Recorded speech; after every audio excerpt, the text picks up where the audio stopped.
welcome to my recipe video. Today we're going to be making a historical recipe. We're going to go back to 1735.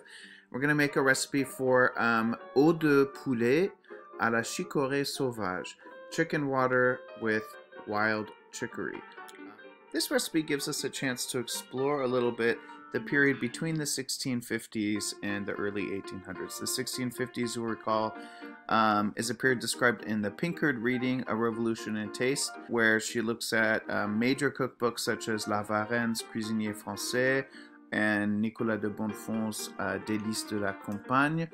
These two cookbooks in which we see this revolutionary new culinary aesthetic that brings France into a new position in relationship to the rest of Western Europe where culinary aesthetic is concerned. And then on the other side of things, on sort of the other half of the bookend, in the Ferguson reading, for example, we looked at Marie-Antoine Carême in the early 1800s, where we saw this systematization of the profession, of the culinary profession, and this codifying of a repertoire of fundamental techniques and products.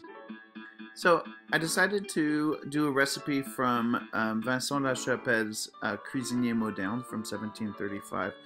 And the reason is because of the title, Le Cuisinier moderne. The word moderne indicates a departure from tradition, and that's an interesting conceit from the point of view of the cookbook writer. What exact tradition is it that he is departing from? And what are the innovations? Where do we see continuity and where do we see rupture in these cookbooks?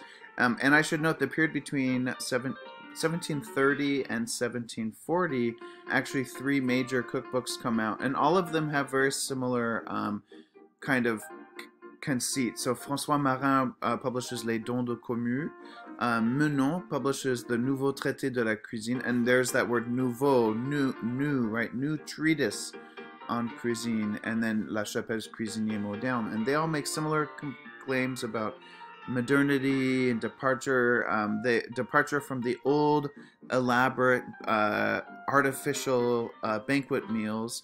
They also make claims about the simplicity of the cuisine moderne, but I can tell you I spent some time looking through the recipes, and very few of them I could reproduce in my own kitchen. They're actually quite elaborate. The average recipe has, 5 different kinds of meat in them, and incredible amounts of work. So simplicity, I guess, is a relative term. So one of the most useful resources I found in exploring the history of French cuisine in the period after the 1650s is Jennifer Davis's book, Defining Culinary Authority, The Transformation of Cooking in France, 1650 to 1830, published by Louisiana State Press in 2013.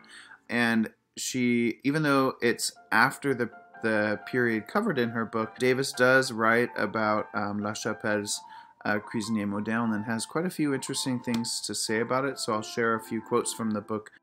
Between 1730 and 1740, several cookbook authors heralded the emergence of a cuisine moderne, which rejected the principle of artifice as a standard of elite cuisine.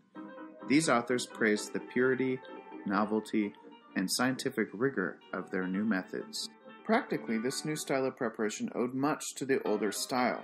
However, it did exhibit some genuine innovations. Cuisine moderne integrated specific techniques and vocabulary from chemistry, where recent discoveries had led contemporaries to herald the advances in the modern understanding of chemical properties.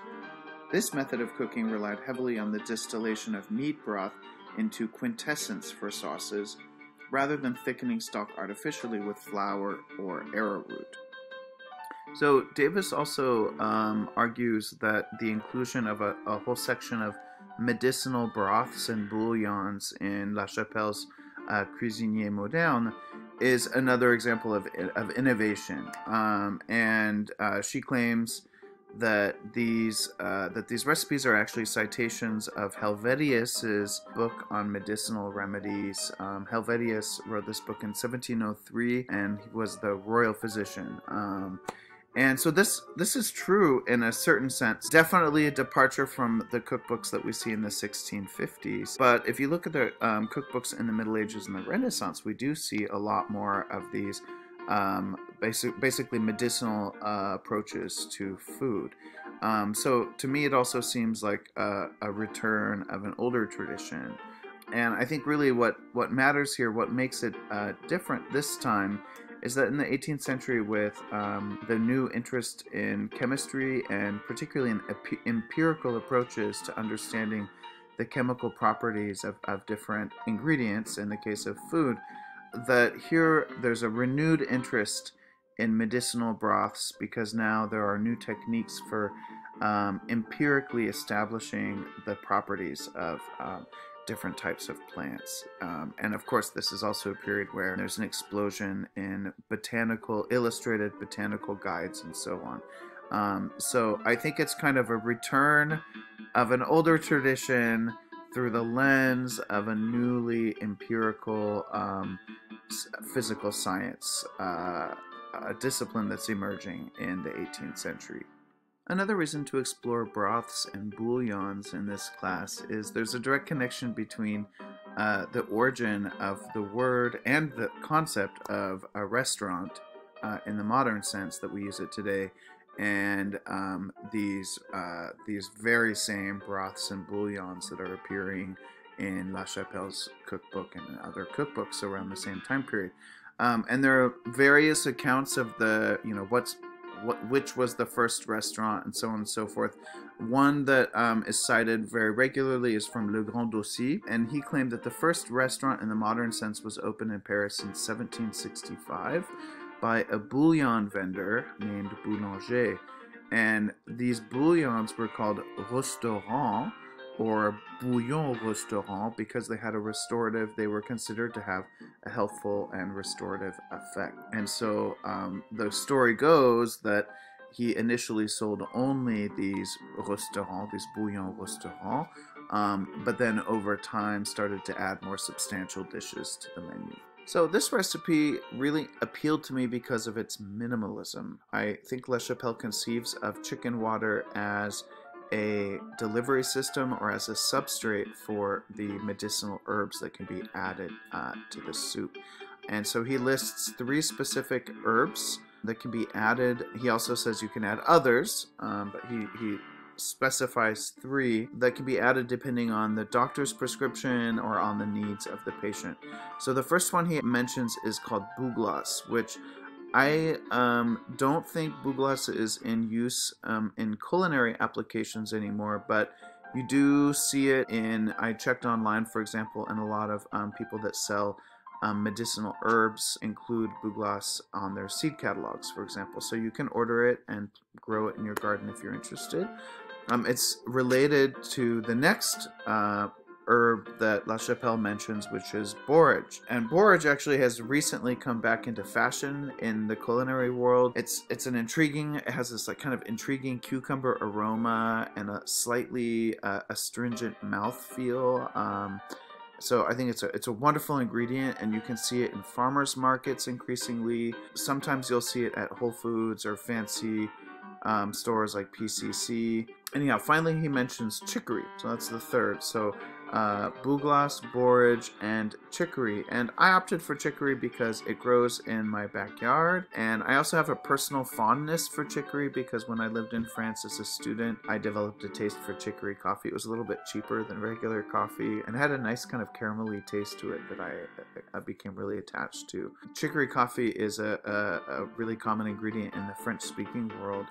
And if you've been to New Orleans in Louisiana, for example, you might have gone to the Café du Monde, really kind of institution in the city, where they have a famous chicory café au lait that's served with their famous beignet. So before we launch into the recipe portion of this video, I wanted to share with you just a quick overview of medicinal uses of chicory in the European tradition. So it goes back at least as far as Pliny the Elder in the Roman era. And in his Natural History, he describes a headache remedy that uses chicory juice, rose oil, and vinegar. So that's pretty interesting. And it appears in virtually every herbal remedy manual that you see throughout the early, late Middle Ages, the Renaissance, and really onward until the 19th century. It's a real continuous thread in European history. And the name varies quite a bit. So it appears sometimes as sponsa solis, which means the bride of the sun, because it is a heliotropic plant like sunflowers. And actually, it's in the Asteraceae family. It's distantly related to plants like sunflowers. It's also listed as scarola, which is etymologically related to escarole. And other times it's listed as chicorea. In contemporary taxonomies, there are two varieties. There's Chichorium intybus, which includes wild chicory, the kind that I used in the recipe, and Catalonian cultivated chicory that's very similar to the wild one. And then a more cultivated variety called Chicorium endivia, which includes varieties like endive and escarole. So the entry on chicory in the 1497 Hortus Sanitatis, the Garden of Health, lists the following medicinal uses for chicory. 1, it helps the liver and the spleen, particularly with removing heat from the liver. 2, it helps restrict the flow of venom from scorpion and snake bites. 3, when mixed with myrrh, it can be used to treat upset stomach and menstrual cramps. And 4, chicory, when used inside of a vinegar solution, it was used to treat cases of jaundice with no fever, and also cases of stillbirth. But as fascinating as this history of chicory's medicinal uses is, my interest is in the aroma and flavors that chicory can add to a dish. So I'm looking at chicory as a new ingredient. It may be a millennial ingredient in European cuisine, but from my point of view, it's a pretty new ingredient, and I'm interested in exploring what chicory can add to a dish. The ingredients are about as minimal as it gets. You're going to need just a whole chicken or a chicken stock kit if you're able to find one, and a couple whole chicory plants. You want the whole thing, the roots, the stems, the leaves, and the flowers, and water and salt. It's pretty much that simple. So because this is such a minimalist recipe, it's all the more crucial that you source the highest possible quality ingredients that you can. And so what I did is, there's a farm just down the road from us, Greenbow Farms, and they sell these chicken stock kits that include a lot of the parts of the chicken that you wouldn't get at the grocery store, like the chicken's feet, for example. And that adds a lot of flavor, a lot of collagen, and increases the nutritional value of the chicken stock that you make, and also makes it a little bit more authentic in terms of reproducing a historical broth or bouillon.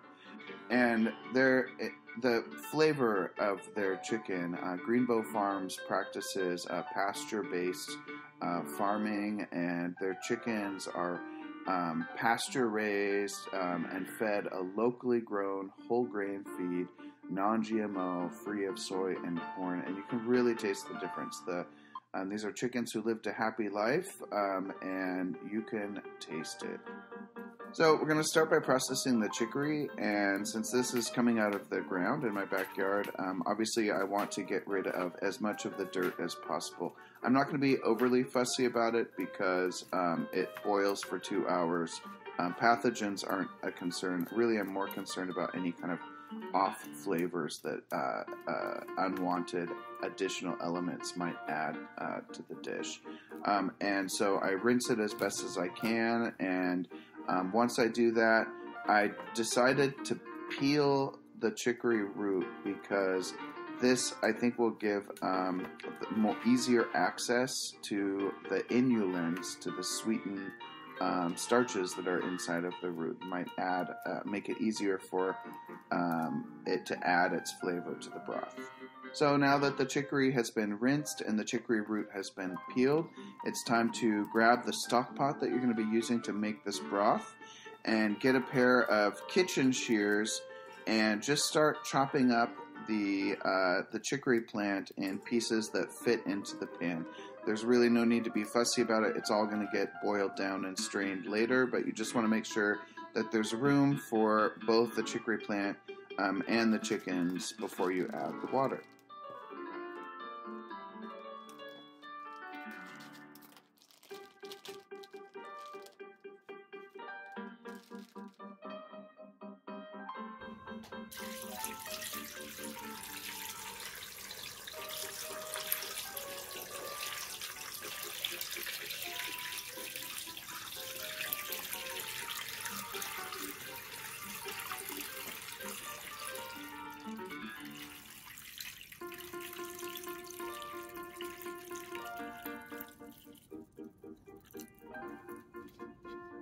So once you have all your ingredients in the stock pot, move the stock pot to the stove top and turn your burner on to high heat and run it at high until you start to get an aggressive simmer.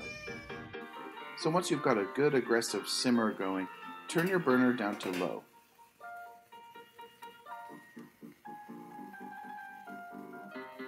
So after about 15 minutes, check in again and make sure that all of the chicken and chicory are completely immersed in the water, and if not, use a pair of tongs to break things down a little bit and move things around. So this is what the broth looks like after somewhere between 2.5 and 3 hours on the stovetop. And you'll see that the chicken started to break down, that the green color of the chicory has started to turn into a kind of more of a nude brownish green color.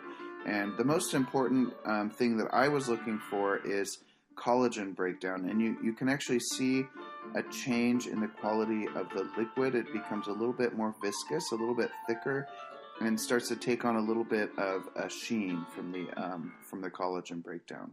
So I removed the broth from the heat and put a lid on it and let it sit for just about 15 minutes to a half an hour to cool down before straining it. And for straining it, I used a sieve, but then I also added a cheesecloth to get extra clarity. So this is what the final product looks like before you reheat it. Look at that consistency.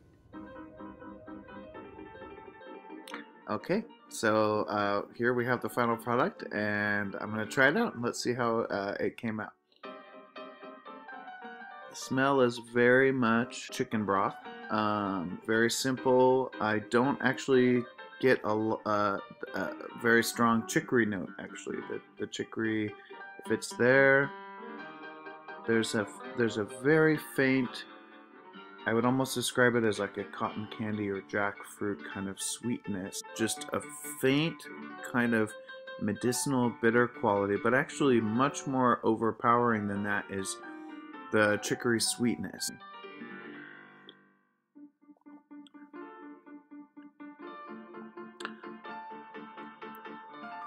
What probably most surprises me is the mouthfeel, as I'm expected something a little bit cloying, and instead the astringency of the chicory leaves is doing something very pleasant. I think it turns this into a much more refreshing version of chicken stock. So that's very nice. It's very refreshing. If it weren't for the fact that it becomes gelatinous when it's cold, which I don't think I would enjoy very much, I think this would actually make a very nice cold beverage. How does my stomach feel? I didn't have an upset stomach to begin with, so I can't really tell you. But it is nice. It feels refreshing. It reminds me a little bit like if you just have a cup of mint tea. It has that kind of effect going down. It's kind of a little bit astringent, but also kind of calming, kind of settling property to it. So there may be something to it. And that's it. I hope you enjoyed this video. I hope it inspired you to try out new ingredients, and bon appétit!